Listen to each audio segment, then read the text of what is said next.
VR, XR, AR. That's where the world is going with this more immersive wearable technology. And it's crazy, especially with this new wave of smart glasses. You know, we heard of the Vision Pros, the MetaQuest glasses, and the experience with those are fantastic. But they both have their pros and cons, but the biggest con is their form factor, especially if you want to use them in public. Like a Cybertruck, you're gonna quickly stand out and have a bunch of people look at you crazy. And that's because the social acceptance for these type of devices still has a long ways to go. So the question now is, how can you enjoy these type of VR experiences in public without being the center of attention? So for that, you're gonna need something more demure like the RayNeo Air 2Ss. They look like a slick pair of sunglasses that doesn't draw any necessary attention when you're having these on your face. And with these ones specifically, you can enjoy a 201-inch screen unbothered just using your phone. By the way, my name is Cameron Salizzi. Welcome to the channel. Make yourself comfortable. And this is where I share my love for tech and that setup. So if you like what you see here, give me one of these and subscribe. Now, I want to start off by saying that even though these smart glasses, they solve the VR problem in public, they have a big drawback that I think it's a gift and a curse, but stick around and I'm going to tell you about it. All right, just looking at the box, you can tell they put some thought into this. On the side, you have some of the main features like the OLED display and the 120 refresh rate, but this is not the only box they sent me. They also sent me their Pocket TV,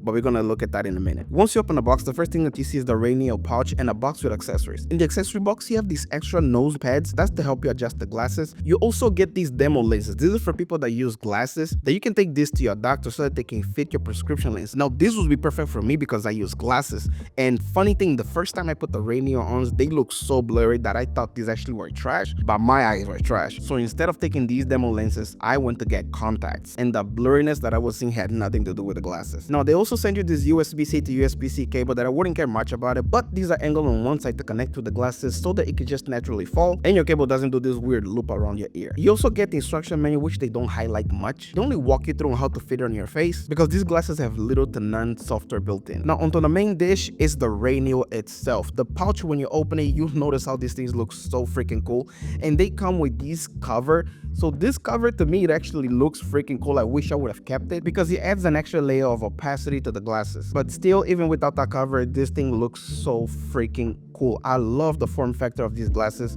They don't look super bulky. Even in profile, to other people, it doesn't look like you're wearing smart glasses unless you know what you're looking for. Okay, as far as audio, the RayNeos, they have 4 speakers. They have 2 facing your ear and 2 kind of facing your temples upwards. And I think that's to boost one of the features of these glasses, the whisper mode. Wearing on is near difficult for people around you on a distance from 20 centimeters to hear what you are actually hearing on this when your volume is about the 50%, but sometimes you can even turn it up more and people will hardly hear and they won't even tell what you're listening to. On the bottom, you have a brightness button. You can adjust up and down between 10 levels of brightness, giving you a max of 600 nits. Translation, things like the iPhone these days, they use about 2000 nits. And you might think like, man, that might not be enough, but when you put this close to your eye, it makes a big difference. On the other side, you can adjust the volume up and down, and you have a action button. In the center, you have the nose pads that you can adjust up to 3 levels, and you can tilt the sides to fit your face to make sure that when you have these on, you can see the bottom and the top of the screen. For the screen resolution, you get a max of 201 inches at 10 meters, all the way to 135 inches at 4 meters. And on the back of the right side, this is where you have your plug, so you can plug it to your phone or your device. Remember when I say these things have little to no software, it's because they have no batteries. For you to use these or even power on, you have to connect to something that supports external display, for example, your phone,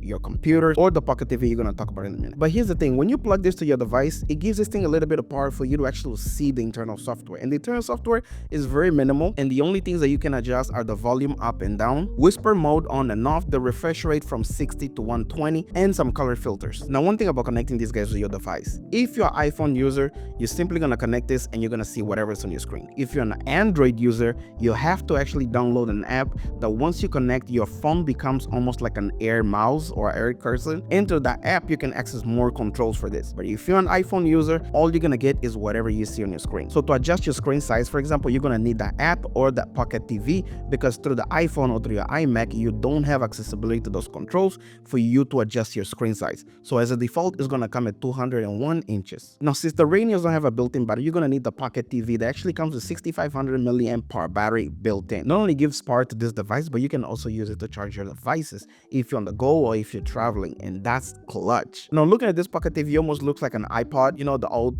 style iPod with the big wheel on the center. That's kind of nostalgic, but you have a few controls on this. You can launch YouTube or Prime Video right from this. You have a microphone button and you have a quick launch button, as well as the home, volume up, volume down, a back button, and a power button. Once you plug this thing is a full equipped Google TV. You have access to apps like Crunchyroll, which is Clutch, YouTube, Prime Video, Disney Plus, and any other streaming services. So this thing for some reason is not Netflix certified, but you have a browser, and they have something that called Webflix that you just basically log in into your Netflix account straight to the browser. You can also do other things from your browser because this is a Google TV and it gives you ability to do that. Watching content on this looks so good because you have 21080p micro OLED displays. And like testing audio or speakers is very hard for me to show you actually how this thing looks like because even putting a camera close to it, it doesn't do justice to this. Now, if you're into gaming like a Nintendo Switch, you can connect this to your Switch as well. You just gotta use something called a Joy Dock. I don't have a Switch, so I don't need a Joy Dock. That's why so far when I'm testing this, I only take these glasses and I'm good because I use my phone most of the times. Now again, you can also use the Pocket TV if you want to, but this I'll use in situations like I just want to stay away from my phone, or if I'm traveling, I don't want to drain my phone's battery, I would use something like this. Now, my experience watching content the past 2 weeks on this. So for quick perspective, I have the Meta Quest 3S and the Meta Quest 3S, they're great, but why I like these over the Meta Quest 3S is that the Meta Quest 3S, you have hand gesture. So for example, if I'm eating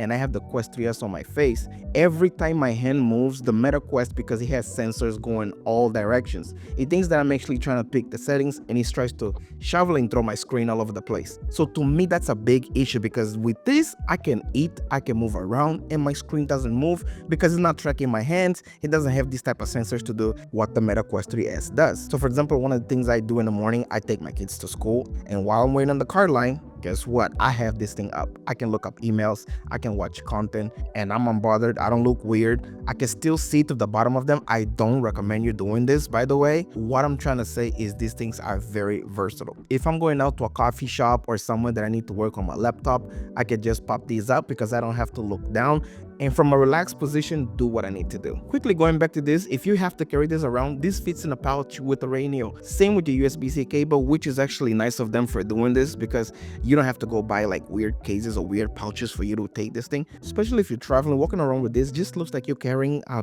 pair of sunglasses anyways, making this experience even more discreet to the public. Now, a few things it would be nice to see RayNeo improve about this. First is the settings. You can access more settings, of course, to the Pocket TV, and if you have an Android phone through the app, but for iPhone users or MacBook Pro users, you don't have access to those settings, so it would be nice to see that improvement. Second thing, remember I told you it was a gift and a curse? It's the fact that you can still see around them, which could be nice in some cases, but in cases when you're in spaces with a lot of brightness, it would be nice to be able to actually black them out a little bit more for the more immersive experience. And the final thing, I'm not sure about the Android, but specifically with the iPhone, it would be nice to actually be able to take calls with this. When you have this connected to your iPhone and you get a phone call, your phone is not going to disconnect from the glasses, but your volume doesn't come to the glasses either. It stays on your phone, so you have to put your phone on your ear or just hold your phone up in loudspeaker. And I understand this because the RayNeos don't have a microphone built in to do that, but it would be nice to see something like this coming in the future. Okay, I lied, that was not the last thing. It would be nice to see them experiment with different materials because these things get so greasy where your forehead touches, sometimes around right here. So if you have like